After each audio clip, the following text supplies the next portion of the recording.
गड़बड़ घोटाला। पिछले पृष्ठों में विवेकयुक्त एवं युक्तियुक्त रीति से महाभारत और गीता से संबंधित जो पहेलियां हल की गई हैं उनसे स्पष्ट है कि गीता के आदि वक्ता और उसके कार्यकाल के संबंध में आज लोगों को स्पष्ट और सत्य बोध नहीं है। महाभारत के बारे में अनेक प्रचलित मतों द्वारा तथा गीता की सैकड़ों हजारों भिन्न भिन्न व्याख्याओं द्वारा सारा ज्ञान सूत उलझ सा गया है और उसमें कई पक्की गांठें पड़ गई हैं। गड़बड़ घोटाला सा मच गया है। यूं भी मनुष्य जन्म मरण दिन और अल्पज्ञ हैं तो हैं ही, वह गलत काल के इतिहास को हस्तामलक की न्याय देख तो सकता है नहीं।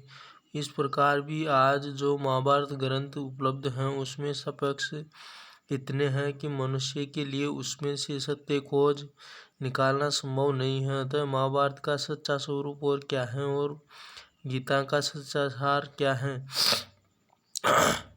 अपने ही पुरुषार्थ द्वारा इस प्रश्न का सही उत्तर जानना मनुष्य के लिए बहुत ही मुश्किल हो गया है। वास्तव में पहले की कुछ एक भूलें ऐसी हो गई हैं जो जन्मांतर पक्की होती चली आई हैं, फिर लोग उन्हें लेकर और भूल पर भूल करते आ रहे हैं। इससे आज स्थिति ऐसी हो गई है कि सही बात समझाना कठिन हो गया है। अब इस सूत को सुलझाना ही एक बड़ी समस्या है। वे भूलें कौन सी हैं?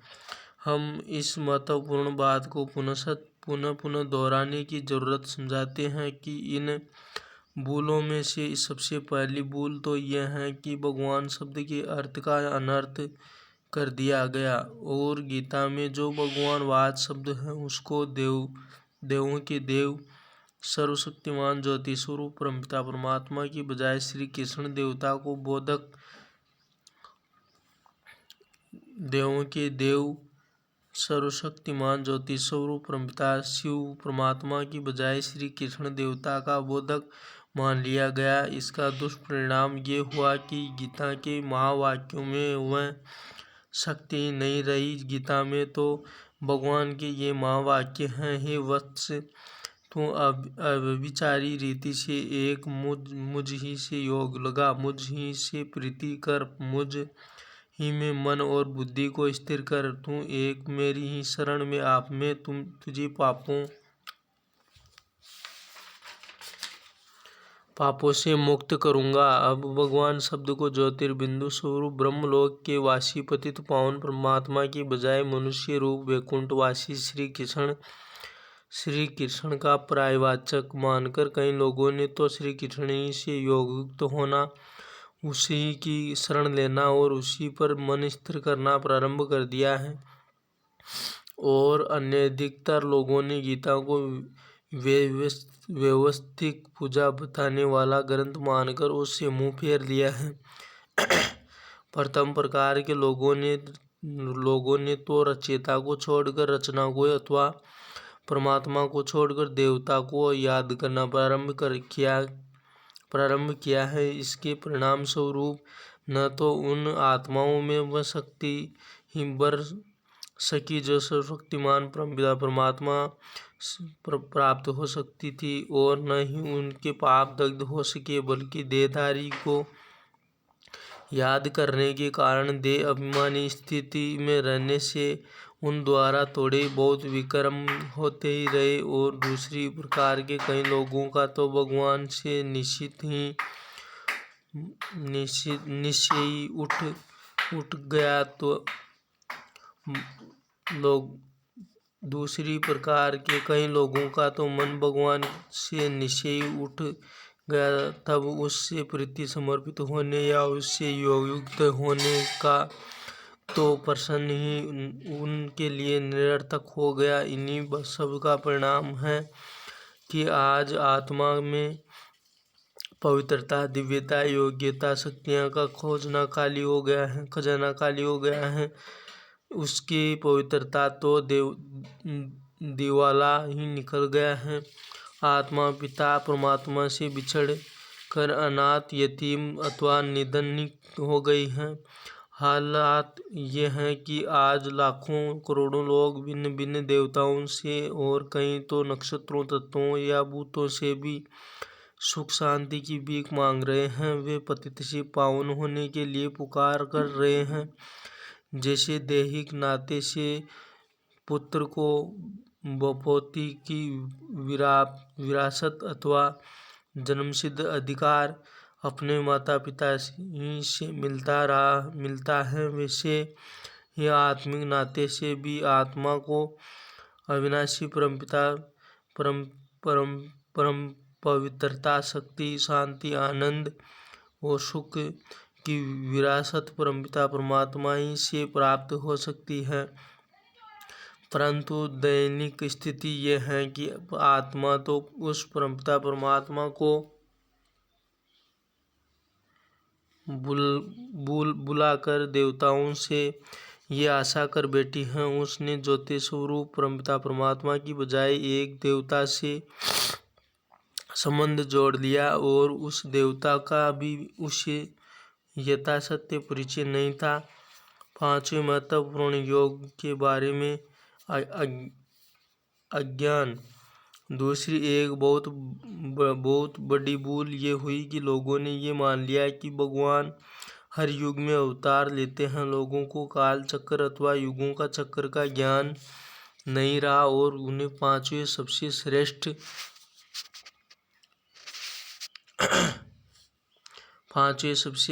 एवं महत्वपूर्ण योग का परिचय न रहा। उन्होंने ये नहीं सोचा कि सर्वशक्तिमान एवं परम ज्ञानवान परमपिता परमात्मा के कार्य का फल चिरस्थायी होता है और वह सारे विश्व को प्रभावित करता है। अर्थात उन्होंने ये नहीं समझा कि परमपिता परमात्मा एक ही बार अवतरित होकर ऐसा ज्ञान देते और शक्तिशाली योग सिखाते हैं कि फिर 2 युगों तक तो अधर्म और आसुरिता का इस सृष्टि में नाम निशान ही नहीं रहता। वे एक ही बार कलयुग के अंत में आकर सतयुग की और त्रेतायुग की सुखमय सृष्टि की स्थापना कर जाते हैं। परमात्मा के अवतरण की शुभ वेला का अथवा उनके कार्यकाल का ज्ञान न होने के कारण आज एक और तो लोग ये मान बैठे हैं कि भगवान हर युग में अवतरित होते हैं और दूसरी ओर उन्हें ये मालूम नहीं है कि अब जो समय ये चल रहा है वही तो परमपिता परमात्मा के अवतरण का समय है। परमात्मा की महिमा के बारे में उलझन। विद्वानों ने ये जो लिख दिया है कि भगवान का अवतरण द्वापर युग के अंत में हुआ था और उसके बाद कलयुग आया था, उसे उन्होंने भगवान के अवतरण के महत्व को ही मिटा दिया है और उनके कर्तव्यों की महिमा को मलियामेट कर दिया है और पतित पावन, दुख हरता, सुख करता, मुक्ति और जीवन मुक्ति के दाता, स्थापना, पालन और संहार करता, भाग्य विधाता इत्यादि सभी शब्दों को निरर्थक कर दिया है, क्योंकि कलयुग की पतित दुखी भाग्यहीन सृष्टि में आसुरी संप्रदाय का संहार करा के और ज्ञान तथा योग द्वारा देवी संप्रदाय की स्थापना करके ही तो परमपिता परमात्मा सुखी और देवी सौभाग्यशाली सतयुगी सृष्टि की स्थापना करते हैं। धर्म के नाम और उसके स्थापक तथा ग्रंथ के बारे में उलझन। विद्वानों ने ये जो लिख दिया है कि गीता ज्ञान द्वापर युग के अंत में दिया गया था, उससे एक बहुत बड़ी भूल ये हुई कि लोग अपने धर्म के स्थापक के नाम और हिंदू धर्म बताने लगे। कालांतर में वे अपने धर्म का नाम हिंदू धर्म बताने लगे। यदि गीता ज्ञान के काल के बारे में उपरोक्त भूल न हुई होती और इसकी बजाय यदि सबको ये सत्य ज्ञान होता कि स्वयं भगवान ने ही कलयुग के अंत में सतयुग की या आदि करने के लिए प्रजापिता ब्रह्मा के माध्यम से ज्ञान और योग के द्वारा मानव को देवता बनाकर इस धर्म की पुनर्स्थापना की थी, वे हर चतुर्युगी में कलयुग का अंतिम चरण आने पर और इस धर्म की प्राय लोप हो जाने पर पुनः इसकी स्थापना करते हैं तो वे अपने धर्म का नाम न जानते होते, तब वे स्पष्ट रूप से कह सकते कि हमारे धर्म का नाम आदि सनातन देवी देवता धर्म है, क्योंकि इसकी स्थापना आदि काल में हुई थी और ये सनातन इसलिए है कि इसका पूर्ण नाश कभी नहीं होता, कारण कि कलयुग के अंत में इसकी पुनर्स्थापना हो जाती है। वे ये भी कह सकते हैं कि इस आदि सनातन देवी देवता धर्म की स्थापना परमपिता परमात्मा ज्योतिर्बिंदु शिव ने आदि देव प्रजापिता द्वारा कराई थी। पुनः सच वे ये भी कह सकते हैं कि इस धर्म के लोग देवी देवतात्मक आर्य थे और कि आर्य लोग भारत के कहीं बाहर से नहीं आए, बल्कि भगवान ने गीता ज्ञान द्वारा अनार्यों आसुरी लोगों को आर्य और श्रेष्ठ सुधरे हुए अथवा देवता